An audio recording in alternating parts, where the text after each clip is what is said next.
ایک حدیث ہے، اکثر میں وہ حدیث بیان کیا کرتا ہوں، کبھی جنازے کا موقع ہو تب بھی، اور کوئی دوسرا اس طرح کا موقع ہو تو ایک حدیث میں ضرور احباب کی خدمت میں بیان کیا کرتا ہوں کہ حضور علیہ الصلوۃ والسلام نے ارشاد فرمایا کہ جب بچہ ماں کے پیٹ میں ہوتا ہے تو جب اس میں روح پھونکی جاتی ہے تو اس کے ساتھ ساتھ 4 باتیں ایسی ہیں جو اس کی تقدیر میں لکھ دی جاتی ہیں۔ سب سے پہلی بات تو یہ لکھی جاتی ہے کہ یہ نیک ہوگا یا بد ہوگا، یعنی اللہ کے علم میں پہلے سے موجود ہے کہ یہ جو دنیا میں آنے والا بچہ ہے یہ نیک ہوگا یا بد ہوگا، نیک بخت ہوگا یا بد بخت ہوگا، اللہ کے علم میں یہ بات پہلے سے موجود ہے۔ تو جو چیز اللہ کے علم میں پہلے سے موجود ہو وہ اللہ جب لکھ دیتے ہیں تو اسی کو تقدیر کہتے ہیں۔ مسئلہ سمجھ میں آ گیا؟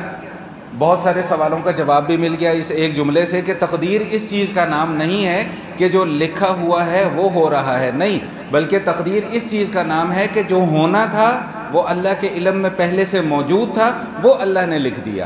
میرا خیال ہے اب بات واضح ہو گئی ہوگی۔ تو پہلی بات تو کیا لکھ دی جاتی ہے کہ یہ نیک بخت ہوگا یا بد بخت ہوگا۔ دوسری بات یہ لکھ دی جاتی ہے کہ یہ دنیا میں رہ کر کرے گا کیا، بھئی دکانداری کرے گا، کاروبار کرے گا، ملازمت کرے گا، کہاں جائے گا، کہاں آئے گا، کس سے ملے گا، کس سے نہیں ملے گا، یعنی اس کے اعمال کس نوعیت کے ہوں گے، یہ ساری کی ساری باتیں جو ہیں ماں کے پیٹ میں ہی اس کے مقدر میں تقدیر میں لکھ دی جاتی ہیں۔ اور تیسری بات کہ اس کا رزق کتنا ہوگا، اس کا رزق کتنا ہوگا، یہ بات بھی اللہ کے علم میں پہلے سے موجود ہے کہ جو انسان دنیا میں آ رہا ہے وہ کتنا کمائے گا، کتنا کھائے گا، اس کا لباس کیسا ہوگا، اس کا پہننا اوڑھنا کیسا ہوگا، اس کا اٹھنا بیٹھنا، اس کی گاڑی ہوگی نہیں ہوگی، اس کے پاس موٹر سائیکل ہوگی نہیں ہوگی، اس کے پاس بنگلہ ہوگا نہیں ہوگا۔ یاد رکھیے گا یہ ساری کی ساری چیزوں کا تعلق رزق کے ساتھ ہے۔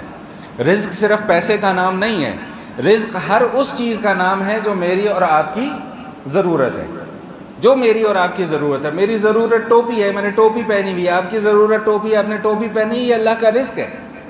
میری آپ کی ضرورت ہے گھڑی ہے، ہم نے وقت دیکھنا ہے، یہ اللہ کا رزق ہے۔ یہ مائک جس میں بول رہا ہوں اور یہ میری آواز آپ تک پہنچا رہا ہے یہ بھی اللہ کا کیا ہے بھائی، رزق ہے۔ یہ اے سی، یہ پنکھے، یہ لائٹ، یعنی جو چیز ہماری ضرورت ہے نا وہ اللہ کی طرف سے رزق ہے۔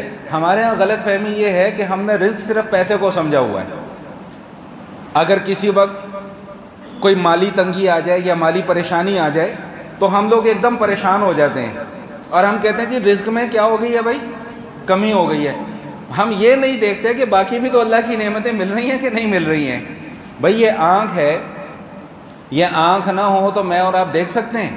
نہیں دیکھ سکتے۔ یہ کان نہ ہو تو میں اور آپ سن نہیں سکتے، یہ زبان نہ ہو تو میں اور آپ بول نہیں سکتے۔ تو یہ ساری کی ساری چیزیں ہماری ضروریات ہیں، تو جب یہ ہماری ضروریات ہیں تو یہ اللہ کی طرف سے کیا ہے بھائی، رزق ہے۔ اللہ کی طرف سے رزق کو صرف مال دولت اور پیسے کے اندر بند نہ کریں، ہر ضرورت کی چیز رزق ہے۔ تو تیسری چیز کیا لکھ دی جاتی ہے ماں کے پیٹ میں کہ اس کا رزق کیا ہوگا، کتنا ہوگا، ٹھیک۔ اور چوتھی بات یہ لکھ دی جاتی ہے کہ اس کی موت کب واقع ہوگی۔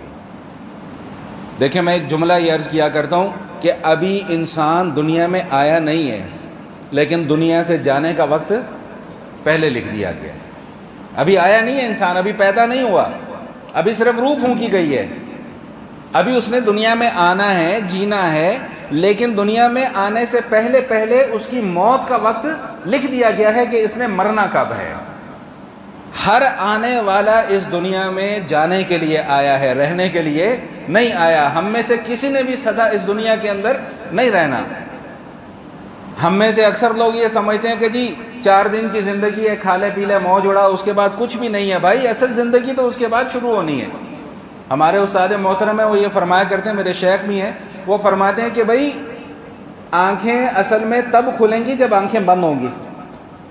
یہاں پہ جب آنکھ بند ہوگی نا تب حقیقت میں کیا ہوگی بھائی، آنکھ کھلے گی۔ پتہ تو انسان کو تب لگے گا نا کہ میرا مقام کیا ہے۔ یہاں تو ہم نے اچھے کلف والے کپڑے پہن لیے، کاٹن کا سوٹ پہن لیا، بڑی سی گاڑی میں بیٹھ کے اے سی ویسی لگا لیے، خوب جناب 2 کنال کا بنگلہ بھی بنا لیا، ساری کی ساری آسائشیں اور ساری کی ساری سہولتیں ہمیں میسر آ گئیں، تو ہم یہ سمجھتے ہیں کہ بھئی ہم کامیاب ہو گئے۔ لیکن ہمارا دین یہ کہتا ہے کہ بھئی یہ کامیابی کا معیار نہیں ہے۔ کامیابی کا معیار کا پتہ کب چلے گا، جب تمہاری اس دنیا کے اندر آنکھیں بند ہوں گی۔ جب دنیا میں آنکھیں بند ہوں گی اور حقیقت آخرت کی آنکھیں کھلیں گی نا، تب پتہ چلے گا کہ بھئی تمہارے مقدر میں کیا ہے، تم یہاں پہ کامیاب تصور کیے جاؤ گے یا خدا نہ خواستہ ناکام تصور کیے جاؤ گے۔